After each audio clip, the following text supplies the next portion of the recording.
como ahora todo el mundo, para saber el perfil de las personas, entramos en internet, en Wikipedia y tal, bueno, pues yo esta mañana he descubierto su blog. Y en su blog tiene una hemeroteca que empieza en el año 1995. No se habían creado todavía los blogs. Y solo en el año 2010 tiene más de 110 artículos colgados.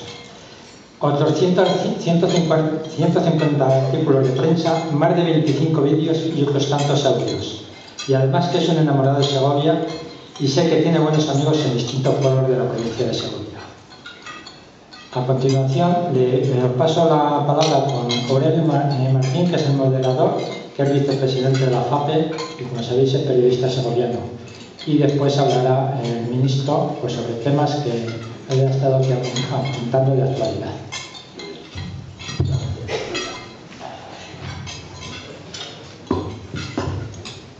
Bueno, muchas gracias. Un moderador tiene dos funciones. Una, no hablar, y la segunda, no intervenir porque no sea necesario, con lo cual quiere decir que haya respeto entre tiempo, sobre todo, entre las intervenciones y que haya un tiempo siempre moderado para adecuarnos a la hora que tenemos exactamente. En primer lugar, el ministro de la Presidencia, Ramón Jáuregui, va a hacer una intervención y después, yo creo que libremente iremos ordenando las preguntas que quieran hacer desde el público y libremente se podrán hacer. Sí que les rogaría que quien plantee las preguntas, por favor, lo haga brevemente para que se puedan contestar lo máximo posible.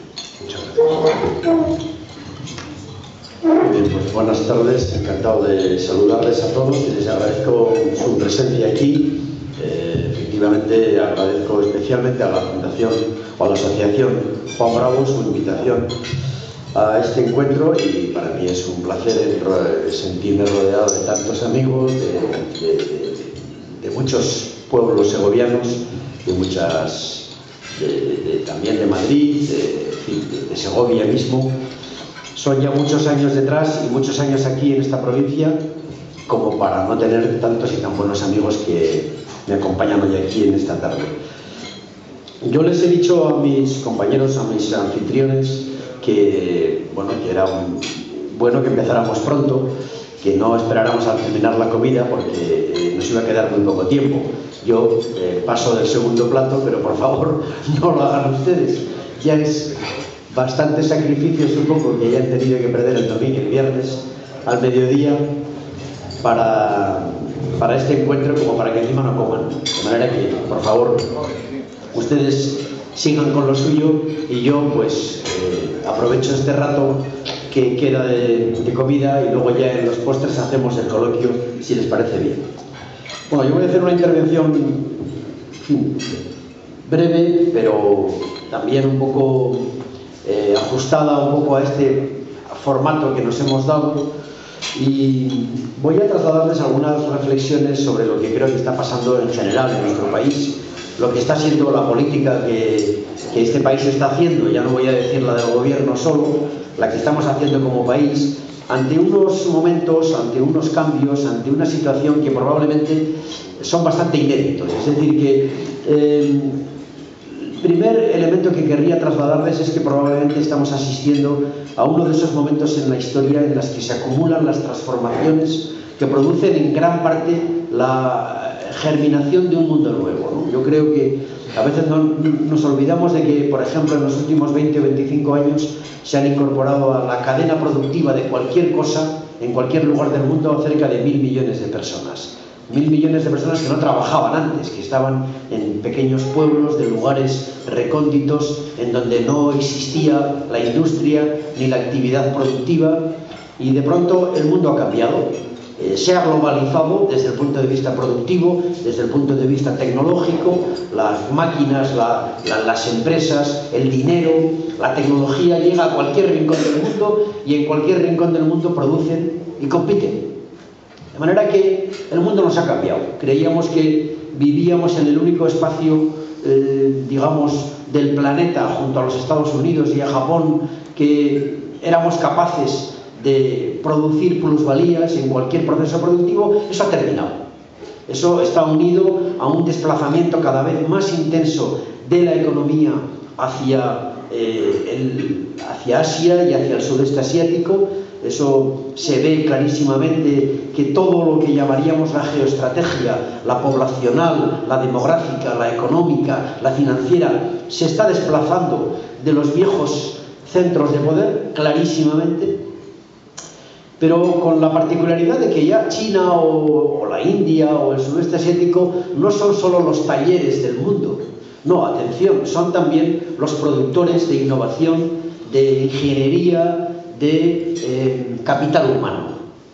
Con lo que el viejo elemento residual que tenía Europa y los Estados Unidos para seguir mandando en el mundo, también lo estamos perdiendo.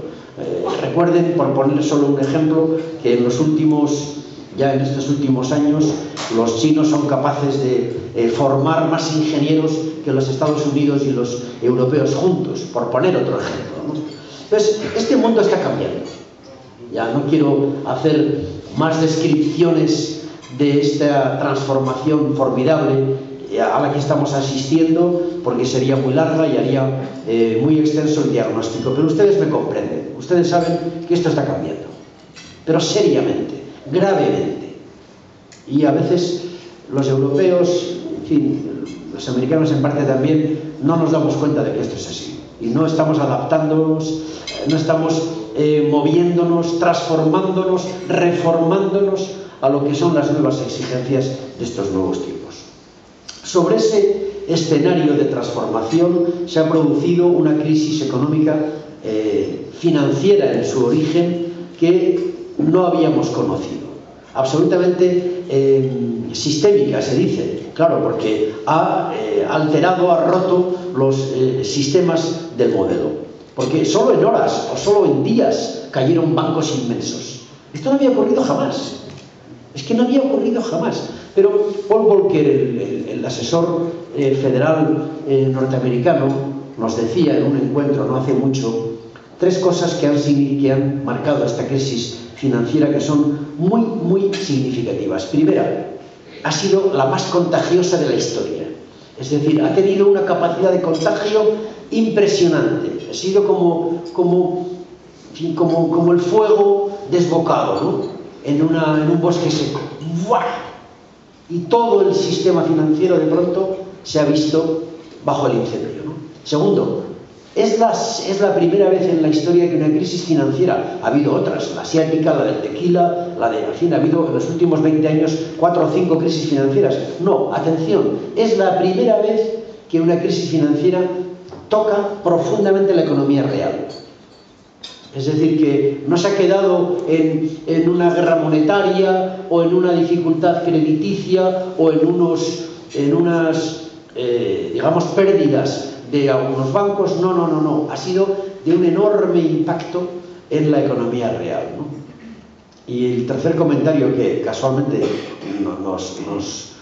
también nos señalaba a este respecto, este experto, era que, en fin, las crisis financieras siempre son peor de lo que uno imagina. Esta era un poco también la experiencia de un experto como es Paul Volcker, que tiene 84 años y que sabe mucho de esto, ¿no?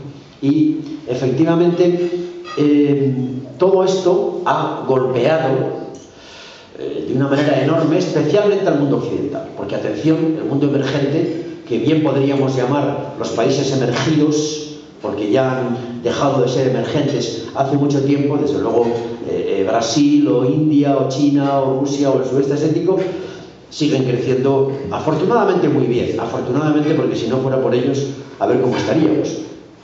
De manera que es el mundo fundamentalmente occidental, y más en particular Europa, la que está sufriendo las dudas del futuro.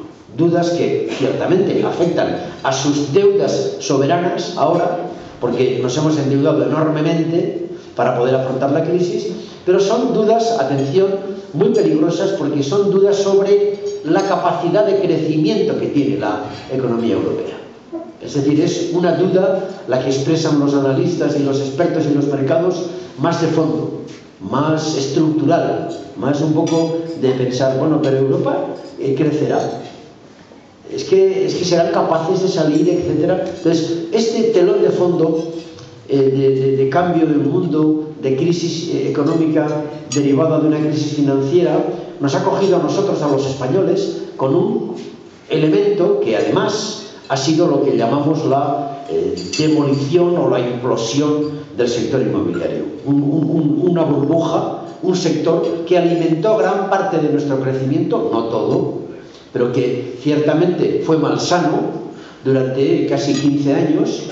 Lo hemos visto ahora, es fácil decirlo ahora, todos hemos cabalgado sobre ese caballo maldito, todos nos hemos beneficiado de él, las cajas, las familias, los ciudadanos que especulábamos con el precio de nuestras viviendas, los que pedíamos préstamos por aquí y por allá, todo el conjunto del país ha ido viviendo durante unos años sobre una burbuja que ha implosionado.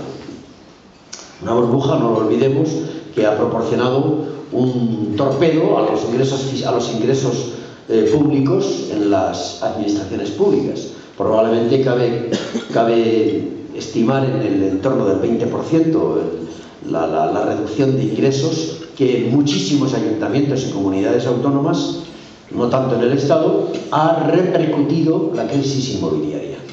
Una crisis que ha provocado un agujero en el sector del empleo del 15% de nuestro empleo. Es decir, que aproximadamente el 60% del paro que hemos creado en los últimos 2 años y medio es de la construcción. 1.200.000 parados vienen directa o indirectamente de la implosión inmobiliaria. En fin, un sector que le ha tocado al PIB, que le ha pegado un bocado a nuestro PIB, porque su influencia en el conjunto del PIB español era relativamente alta, anormalmente alta. Por citar un solo ejemplo, hacíamos 750.000 viviendas al año en el año 2006-2007, más que Francia, Inglaterra y Alemania juntos, y pues ahora hacemos 80.000 malamente. Y hasta que lleguemos a las 250.000, que podría ser nuestra media natural, pues nos va a costar tiempo, porque hay que vender el stock, porque hay que volver a recuperar ese sector, y por tanto, pues volver a generar un poquito de actividad y un poquito de empleo en ese sector para que sea un sector sano, un sector razonable en nuestra estructura económica. Ante todo esto, yo querría empezar por reivindicar que lo que hemos hecho como país, insisto en que estoy hablando de España, obviamente el gobierno tiene toda la responsabilidad, pero lo que ante estos acontecimientos hemos hecho es aproximadamente lo que ha hecho todo el mundo. Me gustaría empezar por destacar que es bastante falsa esa crítica que se lanza contra el gobierno de Rodríguez Zapatero de que no ha sabido afrontar la crisis, etc. Yo creo que no se sostiene si uno lo compara con lo que han hecho todos los países del mundo que han tenido semejante situación. Yo quiero empezar por decir que en el comienzo de la crisis lo importante era evitar la confianza financiera, las colas en los bancos, que se produjera un crash en el sistema financiero del país, y eso nos obligó a tomar medidas no tan intensas como otros países. No tuvimos la necesidad de meter cientos de miles de millones como metieron los americanos, los alemanes, los holandeses. Atención, lo nuestro viene un poquitín más tarde, hablaré luego de eso.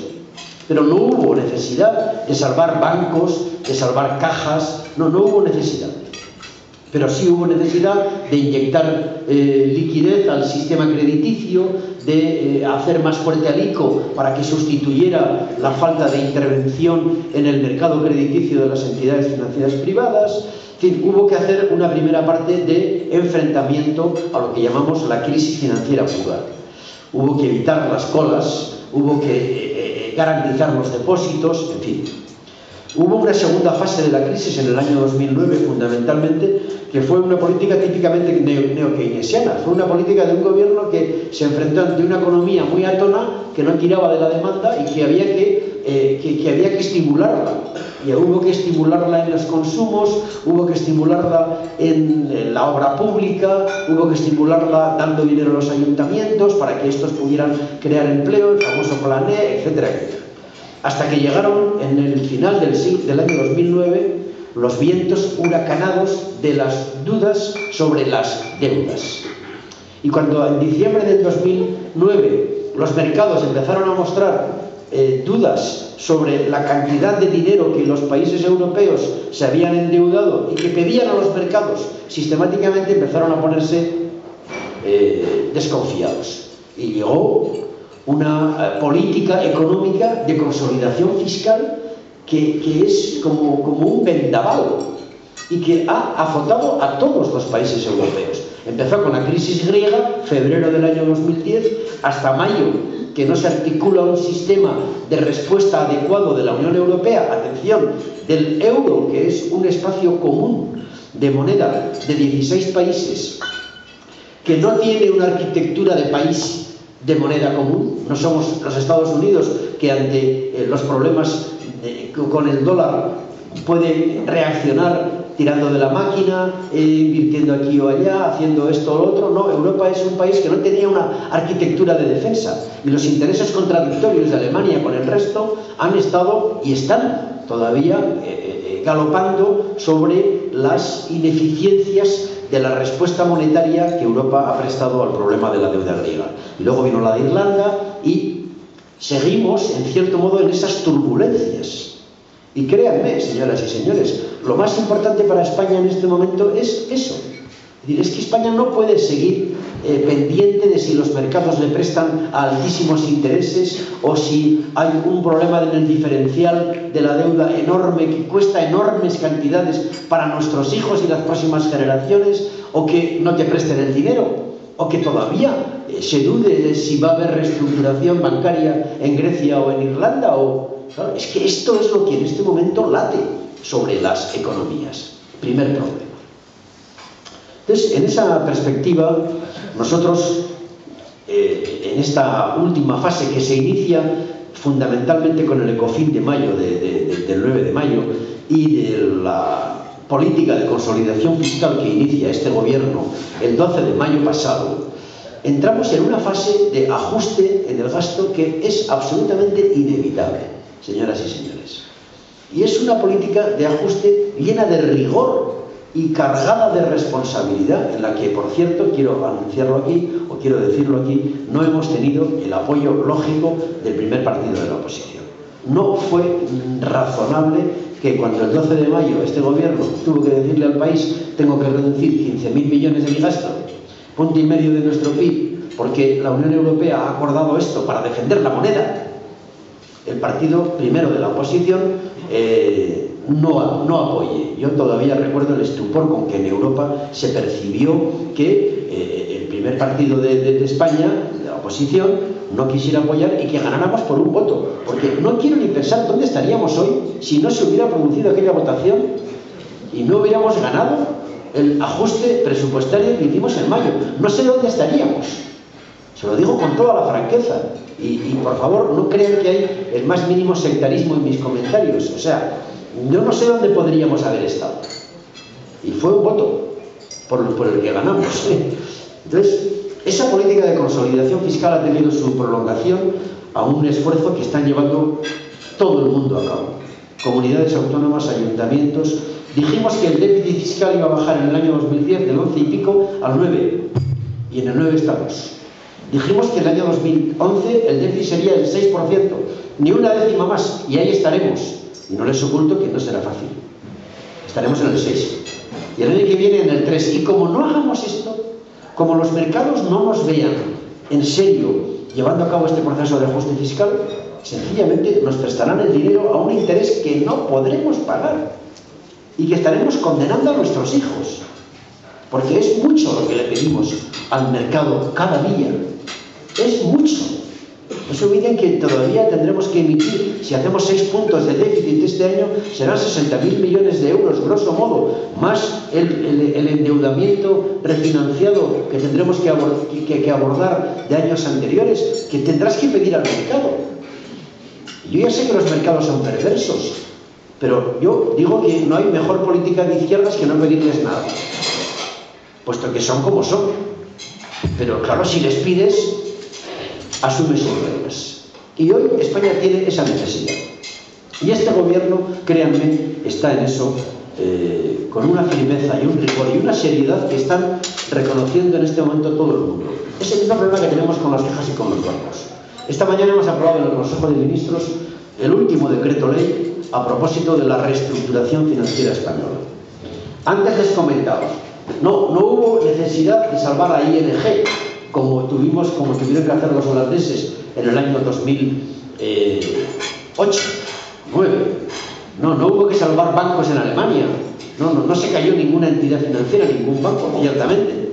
Pero, cuidado, nuestras entidades económicas y financieras tenían un año, que era el año 2011, pues una serie de compromisos y guardaban una serie de activos y una serie de deudas en el sector inmobiliario que no estaban aflorando. Y ya esto ya no se resiste. ¿Y por qué no se resiste? Porque nuestras cajas, estas que algunos quieren defender como si fueran el Sancta Sanctorum de la identidad, cuando van a pedir dinero al exterior para prestarlo a familias y empresas, no se lo dan. No se lo dan. Porque no son fiables. Y por tanto, necesitamos que el sector financiero español sea fiable. ¿Para qué? Para que cumpla su función. ¿Cuál es su función? Prestar. Prestar a familias y a empresas, para que haya circuito, para que haya créditos a las pequeñas empresas, al pequeño inversor, al autónomo, al promotor, al que quiere comprar una casa a pesar de todo, porque tiene y puede hacerlo, que le den una hipoteca. Es que no dan. Entonces, ¿por qué tenemos que hacer este proceso? Pues porque es obligado para el país. Porque nuestra deuda privada, señoras y señores, es muy alta, porque nos hemos ido endeudando año tras año, familias y empresas, sobre todo mucho de ello en el inmobiliario, que ahora no es amortizable, durante los años del boom. Y hemos pasado de 45 a 17 cajas en los últimos 6 meses, en el semestre anterior. Y ahora las 17 entidades tienen que hacer un esfuerzo de confianza y de fiabilidad. El gobierno español se va a adelantar a prácticamente a todos. Pero si no lo hiciéramos en el mes de junio, señoras y señores, el stress test que va a hacer la Unión Europea a nuestras entidades, si no lo hiciéramos antes, dejaría en evidencia cosas que no nos gustaría que se produjeran. Porque el stress test se va a hacer en junio. Y antes de que se haga, este gobierno responsable